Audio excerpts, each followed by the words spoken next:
नमस्कार। हमारे meditative terrace garden को देखकर एक सज्जन ने पूछा कि जब इतने सारे पार्क हैं पूरी कॉलोनी में, तो आपको मेडिटेशन टेरेस गार्डन बनाने की क्या ज़रूरत थी। और दूसरी बात कि आप अपने गार्डन को मेडिटेटिव क्यों कहते हैं। टेरेस गार्डन इज एनफ, इतना ही कहना काफ़ी है कि हमारा एक छत पर हमारी एक बगिया है, तो मेडिटेटिव क्यों कहते हैं। उनके दो प्रश्न निकल कर आए। अब इन प्रश्नों पर थोड़ा सा विचार करना बहुत ज़रूरी है कि उन्होंने इस बात पर क्यों आपत्ति की कि जब मोहल्ले में इतने सारे पार्क हैं तो आपको अपने घर में टेरेस गार्डन बनाने की क्या ज़रूरत। मैंने इसका उत्तर उनको ये दिया। अब यहाँ दो बातें जाननी बहुत ज़रूरी है। मैंने उन मित्र से पूछा कि आपके घर में एक छोटा सा पूजा घर है, मंदिर। उन्होंने कहा हाँ है। मैंने कहा आप उसमें पूजा करते हैं। उन्होंने कहा जब मंदिर है तो पूजा तो करेंगे ही, और क्या करेंगे। मैंने कहा बिल्कुल ठीक। अब आप मेरे प्रश्न का उत्तर दीजिए कि कॉलोनी में इतने सारे मंदिर हैं, जगह जगह पर मंदिर हैं, तो फिर आपको क्या आवश्यकता थी अपने घर में पूजा घर बनाने की या एक छोटे से मंदिर का निर्माण करने की। है ना सब जगह। तो यही बात है कि जगह जगह पार्क हैं, उसके बाद भी अपने घर में एक छोटी सी बगिया के होने का एक अलग आनंद है। पार्क और गार्डन दोनों में बहुत फर्क है। पार्क एक ऐसी कॉमन जगह है, पब्लिक प्लेस है, जहां पर किसी को किसी चीज से कोई अटैचमेंट नहीं है। लोग आते हैं, पार्क को गंदा करके चले जाते हैं। पार्क के साथ उनका कोई भावात्मक लगाव नहीं है, उनका कोई संबंध निर्मित नहीं होता पार्क के साथ। लेकिन आपकी जो घर की बगिया है उसे आप संवारते हैं, सजाते हैं, उसके साथ जुड़ते हैं, एक होते हैं, वननेस बनती है, एक हार्मनी पैदा होती है। और ये हार्मनी ही ध्यान की ऊर्जा है। जब हम जितना ज्यादा ध्यानपूर्ण होते हैं इस वनस्पति जगत से, तो एक अलग ऊर्जा बनती है। और उनका दूसरा प्रश्न था, आपत्तिजनक ही था, कि आप अपने गार्डन को मेडिटेटिव क्यों कहते हैं। क्योंकि ये है, जैसे अभी उन्होंने कहा कि पूजा घर है तो पूजा नहीं करेंगे क्या।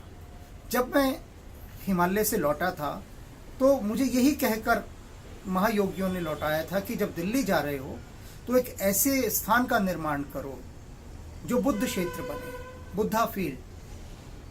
तो मेडिटेटिव एनर्जी से ही बुद्धा फील्ड बनता है। तो ये जो बुद्ध क्षेत्र है, इस बुद्ध क्षेत्र में आप समयातीत हो जाते हैं, टाइमलेसनेस। मुझसे मिलने कुछ लोग आते हैं, कहते हैं कि हम सिर्फ आधे घंटे के लिए आएंगे, और 4-4, 5-5 घंटे बैठ कर जाते हैं। वो कहते हैं यहाँ से जाने का मन नहीं कर रहा। अनेक लोग ऐसे आए जिनको बहुत सारी तकलीफें थी, और उन्होंने कहा कि यहाँ बैठकर हमें अपनी उन तकलीफों का एहसास नहीं हो रहा। तो ऐसा क्यों? क्योंकि ये पूरा क्षेत्र ध्यान की ऊर्जा से अनुप्राणित है। यहाँ का एक एक पौधा ध्यान की ऊर्जा का पौधा है। हिमालय से जो मैं ध्यान की ऊर्जा लेकर आया था अपने मन में, वो जो एहसास लाया था, वो जो फीलिंग्स थी, वो फीलिंग्स लाकर मैंने यहाँ हर पौधे में ट्रांसप्लांट कर दी, बो दिया उनको। और यहाँ का हर एक पौधा मैं किसी न किसी आश्रम से लेकर आया हूँ, किसी न किसी मेडिटेशन सेंटर से, उस स्थान से जहाँ बहुत ध्यान होता है। जब मैं वहाँ से लौटता हूँ तो वहाँ का कोई एक पौधा लेता आता हूँ साथ में, और उसको यहाँ लगा देता हूँ। तो अनेक अनेक ध्यानी ऊर्जाओं का यहाँ पर संगम है इस स्थान पर। और मैं चाहता हूँ कि ऐसा स्थान सभी बनाएं, सभी बना सकते हैं। लेकिन ना बनाने का एक ही कारण है कि हम पॉजिटिविटी की ओर बढ़ना नहीं चाहते। हम रोज 2 घंटे टेलीविजन तो देख लेंगे, लेकिन आधा घंटा अपने घर में किसी गार्डन का निर्माण करके, सृजन करके, उसके साथ बागवानी नहीं कर सकते। मजबूरी है हमारी, क्योंकि हमारा मन लोअर चीजों की ओर बहुत जल्दी भागता है। हायर एनर्जीज पर जाने के लिए, चढ़ाई करने के लिए तो शक्ति चाहिए ना।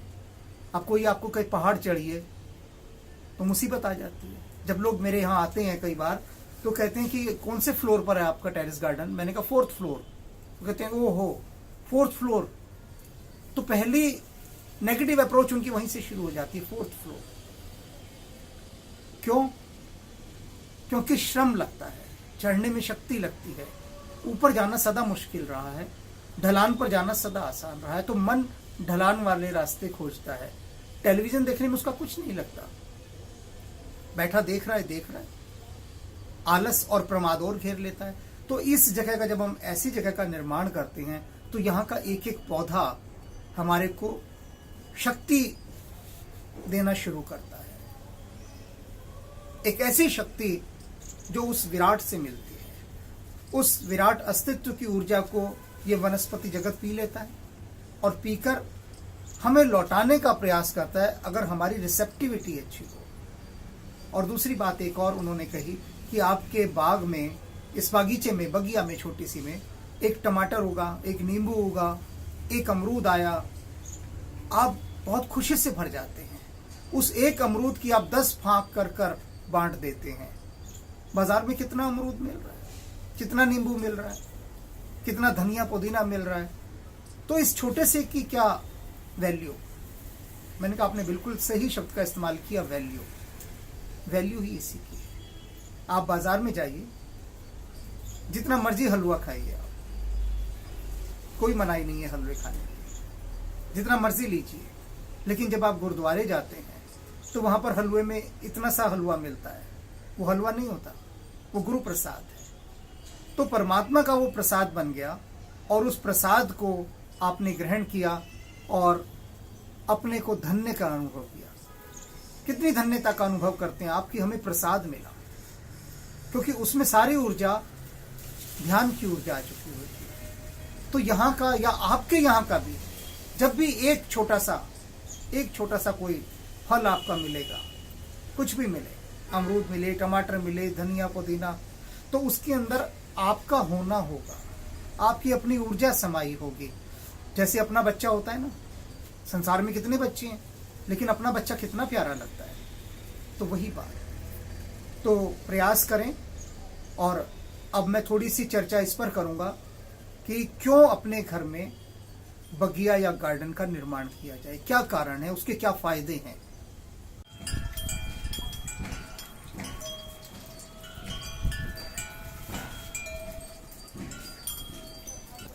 और दूसरी बात कि क्या आवश्यकता है हमें अपने घर में एक गार्डन बनाने की, क्यों बनाना चाहिए?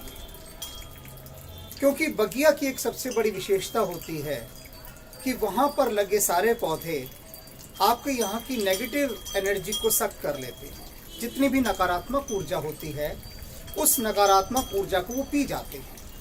और नकारात्मक ऊर्जा निरंतर इस संसार में बन रही है, लेकिन पॉजिटिव एनर्जी को क्रिएट करना पड़ता है, बनानी पड़ती है हमें। सकारात्मक ऊर्जा अपने आप नहीं बनती।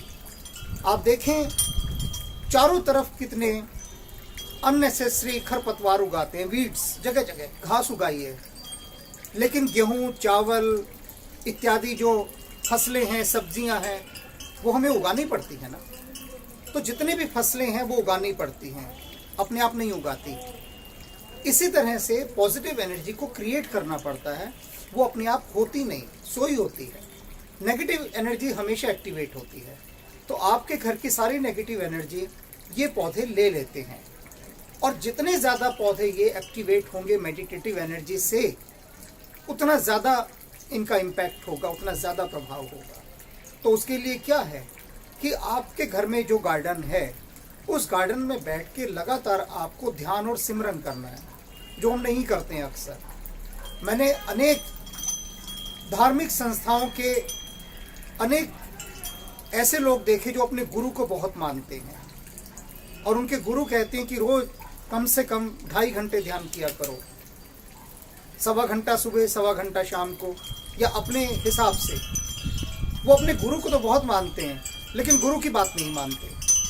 जब गुरु कहती है ध्यान करो, वो कहते हैं हमारे पास ध्यान के लिए समय नहीं है। तो बस इतना ही काफ़ी कर लेते हैं कि अपने गुरु के आगे हाथ जोड़ें और एक कानों को हाथ लगाने का जो एक अभिनय करते हैं वो कर लेते हैं बस, लेकिन गुरु की बात नहीं मानते। तो हमेशा से हमारे जितने ऋषि मुनि गुरु हुए हैं उन सब की बात मानते हुए अगर हम नियमित ध्यान करें तो हमारे जीवन में तनाव नहीं रहेगा, अशांति नहीं रहेगी, भीतर मन गहरी शांति से भरता जाएगा और ये सारी वनस्पति उसमें सहायक होती है।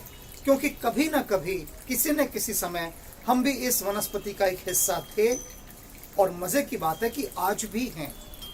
हम जो है, हमारा जो होना है वो इन वनस्पतियों के कारण है। तो इनके साथ हमें अपनी हार्मनी बिठानी है, हमारा तालमेल। जितनी संगति हमारी इनके साथ बैठेगी उतना ज़्यादा हमारे जीवन में ध्यान की, शांति की, इन ऊर्जाओं का आविर्भाव होगा, ये ऊर्जाएं बढ़ेंगी। अब कुछ लोगों का ये कहना होता है कि हमारे पास तो ज़मीन नहीं है ना, हमारे पास छत है, तो हम कैसे गार्डन बनाएं। बात उनकी सही है, ना ज़मीन है ना छत है, तो ऐसी स्थिति में कैसे बनाया जाए गार्डन। कोई बात नहीं, 2-4 पौधे काफ़ी हैं, 2-4 गमले रख लो और इंडोर गार्डन। घर तो है, सोते तो हैं, टॉयलेट तो है, रसोई तो है, ड्राइंग रूम तो है, बेडरूम तो है, इन सारे प्लेसेस को, इन सारे स्थानों को आप इंडोर प्लांट से भर दीजिए। लेकिन नहीं भरेंगे क्योंकि भरने के लिए मेहनत चाहिए, जुड़ना पड़ेगा ना। व्यक्ति के पास अपने लिए ही समय नहीं है तो वो पौधों के लिए कहाँ से समय निकालेगा। और इसीलिए वो नेगेटिविटी से इतना ज़्यादा घिरा हुआ है। आप मेरे घर के अंदर सब जगह पौधे ही पौधे हैं, इंडोर प्लांट, आउटडोर प्लांट्स, और उनके साथ जुड़ना पड़ता है। तो जब आप पौधों के साथ बातचीत करते हैं तो आपका एक नया मोड एक्टिवेट होता है, एक नया द्वार खुलता है। और वो द्वार क्या है? प्रकृति के साथ आपको जोड़ने का द्वार। तो ये जितने भी गार्डन हैं, आपके अपने पर्सनल गार्डन, वो आपको नेचर के साथ जोड़ते हैं, एक आपके लिए संभावनाओं का, उस अनंत विराट की यात्रा का एक नया द्वार खोलते हैं। तो आइए इस छोटे से मेडिटेटिव टेरेस आर्ट गार्डन में, यानी ध्यान की हमारी छोटी सी बगिया में, आप भी थोड़ी देर ध्यान में खो जाएं। चलते हैं।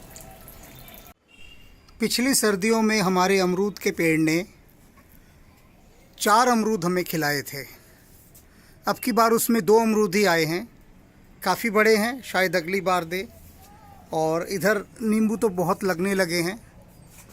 नींबू पिछली बार इसमें 57 दिए थे, अब की बार कम है थोड़े। ज़मीन होती तो कमाल हो गया होता। तो अब हम चलते हैं अमरूद की तरफ। अमरूद 2 अमरूद आए हैं बस। हाँ, तोड़ लो बस, हो गए हैं काफ़ी। अब और नहीं रखना, नहीं चिड़िया वगैरह सब चबा जाएगी। वो वाला भी तोड़ लो, कपड़े में ढक के रखे थे तो बचे रहे। नीचे वाला भी ठीक।